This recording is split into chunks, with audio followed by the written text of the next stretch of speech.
Votre corps n'est pas une voiture. Quelle drôle d'idée, personne n'a jamais pensé ça. Et pourtant, si vous regardez comment vous fonctionnez avec votre corps, n'êtes-vous pas en train de transposer le fonctionnement et l'usage que vous en faites de votre voiture? Je m'exprime. Votre voiture, vous avez envie, vous partez en vacances, vous avez 200 km à faire, vous savez qu'elle consomme 5 litres au 100, vous allez faire le plein. Et puis peut-être que, en fait, c'est pas à 200 km, mais peut-être c'est 800 km que vous avez besoin de faire. Donc vous envisagez, en chemin, de vous arrêter pour rajouter du carburant, pour aller un peu plus loin. N'est-ce pas comme ça que vous faites? C'est bien pour ça que je vous dis, votre corps n'est pas une machine. Bonjour, je m'appelle Virginie Vallès. Depuis des années, ma mission est de vous dire que le seul moyen d'être bien dans votre peau est de prendre soin de vous, en vous aimant et d'arrêter de vous maltraiter, à coup de restrictions et de compulsions alimentaires. Alors voilà pourquoi aujourd'hui j'utilise cet exemple de la voiture. Parce que j'entends très souvent ça lors des rendez-vous d'accompagnement de mes clientes.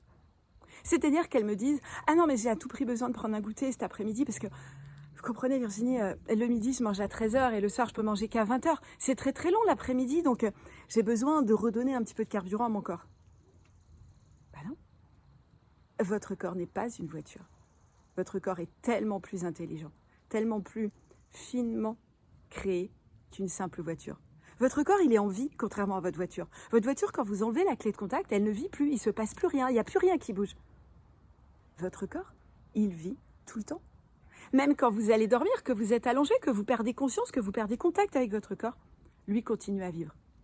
Il continue à fabriquer plein de choses. Il sait se nettoyer. Il a des processus d'auto-nettoyage. Il fait le ménage tout seul à l'intérieur. Il fabrique plein de choses dont vous avez besoin au quotidien. Et pour faire tout ça, il a besoin d'énergie. Il a besoin d'énergie autant la nuit que le jour.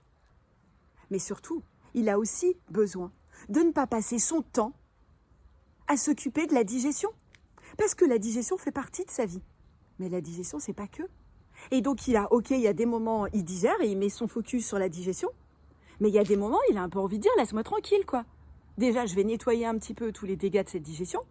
Et puis surtout, j'ai d'autres choses à faire. Ah non, vas-y, tiens, mon ventre est vide, là, je sens que c'est vide. Et tiens, je te remets une petite couche. Hey, et si on le laissait un peu tranquille? Et si on le laissait se réparer?